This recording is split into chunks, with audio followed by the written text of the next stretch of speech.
కూటమి ఎమ్మెల్సీ అభ్యర్థి పేరబ్బతుల రాజశేఖరం విజయానికి సమిష్టిగా కృషి చేయాలని ముమ్మిడివరం ఎమ్మెల్యే ప్రభుత్వ విప్ దాట్ల సుబ్బరాజు అన్నారు. ఐపోలవరం గ్రామంలో ఎమ్మెల్యే దాట్ల సుబ్బరాజు అధ్యక్షతన ఉమ్మడి ఉభయ గోదావరి జిల్లాల పట్టభద్రుల ఎమ్మెల్సీ ఎన్నికల బూత్ ఇన్ఛార్జ్ 30 మంది ఓటర్లకు ఒక ఇన్ఛార్జీలకు శిక్షణ శిబిరం నిర్వహించారు. ఈ సందర్భంగా ఎమ్మెల్యే మాట్లాడుతూ కూటమి అభ్యర్థి అయిన పేరబ్బతుల రాజశేఖరంని అత్యంత మెజారిటీతో గెలిపించడానికి కృషి చేయాలని ప్రతి ఓటరును కలిసి మన ప్రభుత్వం చేస్తున్న అభివృద్ధి సంక్షేమ కార్యక్రమాలను వివరించి ఓటును అభ్యర్థించవలసిందిగా తెలియజేశారు. ఈ కార్యక్రమంలో ముఖ్య అతిథులుగా ముమ్మిడివరం నియోజకవర్గ ఎమ్మెల్సీ ఎన్నికల పరిశీలకులు కోటేశ్వరరావు, ముమ్మిడివరం నియోజకవర్గ పరిశీలకులు కాళ్ళ సత్యబాబు, మాజీ శాసనసభ్యులు చెల్లి వివేకానంద, మండల పార్టీ అధ్యక్షులు రాయపరెడ్డి నీలకంఠం, బూత్ ఇన్ఛార్జీలు సాగిరాజు సూరిబాబు, వనచర్ల వెంకటేశ్వరరావు, కాకర్లపూడి రాజేష్, నేటి సంఘం డీసీలు చిలువూరు సుబ్బరాజు, గంజా సుధాకర్, ముదునూరి రామలింగరాజు, సాకా సీతాదేవి, నేటి సంఘం అధ్యక్షులు చోడిశెట్టి నాగబాబు, జనసేన మండల అధ్యక్షులు మద్దంశెట్టి పురుషోత్తం, బీజేపీ మండల అధ్యక్షులు భైరవ స్వామి, తెలుగుదేశం జనసేన బీజేపీ గ్రామ మండల స్థాయి నాయకులు పాల్గొన్నారు.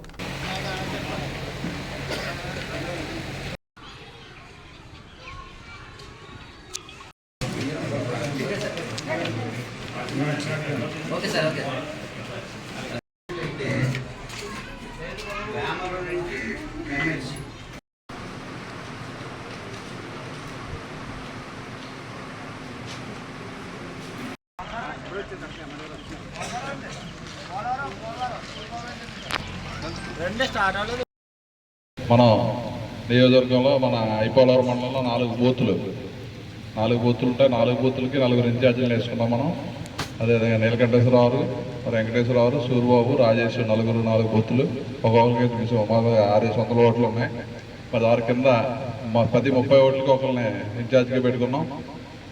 మనం బాట్ రిజిస్ట్రేషన్ మొన్నటిదాకా స్లోగా ఉంది. గత 4 రోజుల నుంచి మన వాళ్ళు అందరూ కూడా స్పీడ్గా చేశారు. కాకపోతే విత్ ఫోటోతో రావాలన్నారు. మన పార్టీ ఆఫీస్ ఏంటంటే సిస్ట్గా ఓటు దగ్గరికి వెళ్ళి అది ఫోటో తీసి అక్కడ రిజిస్ట్రేషన్ చేస్తే అయినట్టుగా లెక్క మన పార్టీకి. మన నియోజకవర్గంలో అయితే అందరూ కూడా పనిచేస్తున్నాం. కానీ ఈ వారం రోజులు కూడా అన్ని పనులు పక్కన పెట్టి ప్రధానంగా ప్రతి ఓటర్ దగ్గరికి వెళ్ళి మన గుర్తు కూడా రాజశేఖర్కి మొదటిది వచ్చింది. పేరబ్బతుల రాజశేఖర్ గారు మొదటి ఫోటో వస్తుంది, పేరు ఉంటుంది. అక్కడ 1 గీసి మన అత్యధిక మెజార్టీతో అంకించాలి. ఈ వారం రోజులు కూడా తప్పనిసరిగా, ఎందుకంటే మన సీఎం గారు మాట్లాడారు, మా అంతకుముందు లోకేష్ గారు మాట్లాడారు, అంతకుముందు అచ్చెన్నాయుడు గారు మాట్లాడారు, అంతకుముందు పల్లా శ్రీనివాసరావు గారు. ఎందుకంటే మన పార్టీకి పనిచేయించడం అలవాటు. ఎలక్షన్లో మన అసెంబ్లీ ఎన్నికల ముందు మరి 3 ఎమ్మెల్సీ ఎన్నికలు మరి ఆ పార్టీ అధికారంలో ఉండగా మంచి మెజార్టీతో నెగ్గాం. మరి ఇప్పుడు మన పార్టీ అధికారంలో ఉంది, ఉమ్మడి కూటమి పార్టీ. ఇప్పుడు మొట్టమొదటి ఎలక్షన్లు వచ్చి ఎమ్మెల్సీ ఎన్నికలు మంచి మెజార్టీతో నెగ్గాలి, ప్రజల అభిప్రాయం తెలియాలంటే. ఎందుకంటే మన ప్రభుత్వం వచ్చి 7-8 నెలల్లో అనేక అభివృద్ధి కార్యక్రమాలు చేస్తాం. సంక్షేమం మనం ఇచ్చినట్టుగా చెప్పినట్టుగా ఇస్తున్నాం. మరి పెద్ద ఎత్తున రోడ్లు వేసుకుంటున్నాం, డెవలప్మెంట్ చేసుకుంటున్నాం. మరి గత 5 సంవత్సరాలు ఎక్కడ రోడ్లు మట్టి రోడ్లన్నీ కూడా మనం అన్ని హోల్స్ కూడా పూర్తి చేసుకుని మరి సాఫీగా అభివృద్ధిని సంక్షేమాన్ని 2 కళ్ళ ముందు నడిపిస్తున్నారు మన పవన్ కళ్యాణ్ గారు, చంద్రబాబు నాయుడు గారు, లోకేష్ గారు. మరి దానికి ప్రతిఫలంగా మనం మన నియోజకవర్గ అభ్యర్థి మరి రాజశేఖర్ అయితే మీ అందరికీ అయితే సుభాధ్యతలు ఇక్కడే ఎంపీపీ చేశారు, జడ్పీటీసీ చేశారు. మంచి మెజార్టీలతో 15,000 మెజార్టీతో నగ్గిన వ్యక్తి. మరి ఈరోజు ఉమ్మడి తూర్పుగోదావరి, పశ్చిమ గోదావరిలో ఎమ్మెల్సీగా పోటీ చేస్తున్నారు. చాలా గర్వం మన నియోజకవర్గానికి పెద్ద గర్వం. కాబట్టి మీరందరూ కూడా ఈ 10 రోజులు మరి పార్టీ ఆఫీస్ నుంచి మనం పని చేయట్లేదు అనే రిపోర్ట్ రాకుండా ప్రతి ఒక్కరి 30 మంది బాధ్యత తీసుకుని ఆ బూత్ ఇన్ఛార్జ్ ఉన్నారు. కాబట్టి 600 ఓట్లకి 20 మందితో రోజు టచ్లో ఉండి ప్రతి ఒక్క ఓటుని కలిసి ఎడ్యుకేట్ చేసి మనం మొదటి ప్రాధాన్యత ఓటేసి రాజశేఖర్ నగ్గించాలని బాధ్యత ఉంది. కాబట్టి అది 4 మండలాలు కూడా మీటింగ్లు పెట్టి చెప్తున్నాం. మీరందరూ ప్రచారంలో ఉండాలి, రేపు నుంచి ప్రచారం చేయాలి. దాంతోపాటు మన సోషల్ మీడియా ఫొటోస్ కూడా పంపాలి, పార్టీ ఆఫీస్ పంపుతాయి. ఇవి కూడా మనం పార్టీ ఆఫీస్కి పంపాం. ఎందుకంటే ఈ వారం రోజులు ప్రత్యేక శ్రద్ధ పెట్టి, ఎందుకంటే మనం ఎక్కువగా పబ్లిసిటీ రావట్లేదు. మన మండలంలో 199 ఓట్లు పడిలేగా మనం కృషి చేసే బాధ్యత అంతా మన మండల పైన ఉంది. కాబట్టి ఈ స్థానికుడు మన మండల మరి జడ్పీటీసీ చేసి ఎంపీపీ చేసి అనేక సేవలు అందించిన వ్యక్తి, మనకి అందుబాటులో ఉండే వ్యక్తి. కాబట్టి దాని మీద ఏంటంటే మనకి రాష్ట్రంలో ఏ రకంగా మనకి క్యాంపెయిన్ చేస్తున్నారో మన రాష్ట్రం అంతా కూడా మన ఎమ్మెల్సీ రాజశేఖర్ మీద ఎదురు చూస్తూ ఉన్నాం.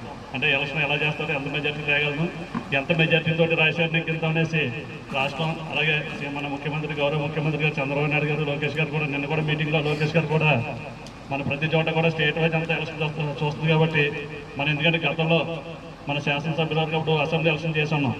ఎందుకంటే ఇంతకుముందు లేని విధంగా ఒక క్లస్టర్ ఇన్ఛార్జీలు నియమించుకోవడం జరిగింది. క్లస్టర్ ఇన్ఛార్జీలుగా ఒక ఐపోలవరంలో కొన్ని విలేజ్లు నేనైతే కొన్ని వెంకటేశ్వరాలు కూడా గతంలో చేయడం జరిగింది. ఇప్పుడు దాన్ని మళ్ళీ ఎలక్షన్ దాని నుంచి కూడా ఇప్పుడు వేళ 4 బూత్లకి మళ్ళీ 4 ఇన్ఛార్జీలు నియమించుకోవడం జరిగింది. మన ఐపోలవరం మండలం అయితే దాదాపు 2500 ఓట్ల వరకు మనకి ఓటింగ్ ఉన్నారు కాబట్టి ఆ 2500 మంది కూడా మనకి 4 బూత్లో కూడా ఇంచుమించు ఒక 600 చొప్పున డివైడ్ చేసి 4 బూత్లకి ఇచ్చుకోవడం జరిగింది. 4 బూత్ నుంచి కూడా మళ్ళీ దీని నుంచి 30 మందికి అది కూడా మన పేరు ఇవ్వడం జరిగింది, ఫోన్ నెంబర్ ఇవ్వడం జరిగింది. దాంట్లో కొంతమంది వరకు మనం ఫాలోఅప్ చేస్తున్నాం తప్ప ఇంకా కొంతమందికి దీని మీద కొంత అవగాహన తక్కువ ఉంది కాబట్టి మన ఈ వారం రోజుల్లో కూడా ప్రతి వాటిని కూడా మనం టచ్ చేసి ఈ 30 మందిని కూడా మరి తీసుకొచ్చే బాధ్యత ఈ 30 మంది ఎవరైతే నియమించుకున్నామో వాళ్ళు కూడా పూర్తిగా బాధ్యత తీసుకోవాలి. ఎందుకంటే రాజశేఖర్ గారి గురించి చెప్పుకోకలేదు. రాజశేఖర్ గారు మరి మన అక్కడి నుంచి వచ్చి మన జీవీఎంఆర్ నుంచి అప్పుడు ఒక ఎంపీటీసీగా పోటీ చేసి మన ఐపోలవరం మండలంలోనే ఒక ఎంపీటీసీగా రాజకీయ ప్రస్థానం ప్రారంభించారు. అదే రకంగా మన ఎదురుగుండానే మళ్ళీ ఎంపీటీసీ నుంచి మళ్ళీ ఒక ఎంపీపీగా కూడా మనకి ఐపోలవరం మండలంలో కూడా ఎన్నో సేవలు అందించారు. దాని తర్వాత కూడా ఒక జడ్పీటీసీగా కూడా మరి ఇదే మండలం నుంచి కూడా జడ్పీటీసీకి వెళ్ళి మరి జిల్లా పరిషత్ చైర్మన్ కూడా దాదాపు దగ్గరలో మనకి ఆయనకి చేజారినట్టు అయింది. ఆ రోజు మనందరూ కూడా మనం రాజశేఖర్ గారు మన ఉన్న స్థాయిలో చూడాలనేసి ఆ రోజు నుంచి చేసుకోవడం జరిగింది. అయితే ఈ రోజు మనకి పార్టీ నుంచి కూడా మనకి ఆ కళ నెరవేరింది. ఎందుకంటే చేసుకుంటూ ఈరోజు ముఖ్యంగా ఇక్కడ మీటింగ్ ఎందుకు పెడుతున్నాం అనే విషయం మరి మీకు అందరికీ తెలిసే ఉంటుంది.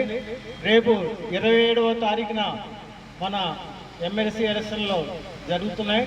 దీనికి మన ఐలాండ్ వ్యక్తి మన అందరికీ ఆప్తుడు, మనకి మండలానికి జడ్పీటీసీ చేసి ఎంపీ అతను జీఎంఆర్లో ఎంపీటీసీ చేసి మండల ప్రెసిడెంట్గా చేసిన వ్యక్తి మరి ఎలక్షన్లో ఎమ్మెల్సీగా పోటీ చేస్తున్నాడు.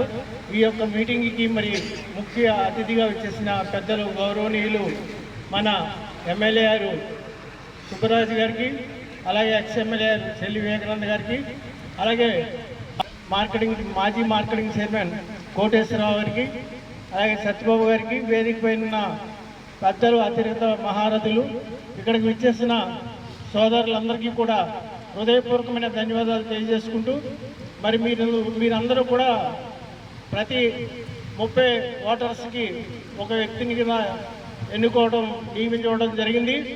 మరి వారందరూ ఇక్కడికి వచ్చి ఉన్నారని చెప్పేసి నేను తలుస్తున్నాం. అనేక విషయాలు, ముఖ్య విషయాలు మరి మీకు తెలియజేస్తారు. ఈ ఎలక్షన్లు ఎలాగా పాల్గొనాలి, ఎలాగ చేయాలనే విషయాలు తెలియజేస్తున్నారు. అయితే నాకు దృష్టికి వచ్చింది ఏంటంటే ఒక చిన్న విషయం వచ్చింది. మన మమ్మడారంలో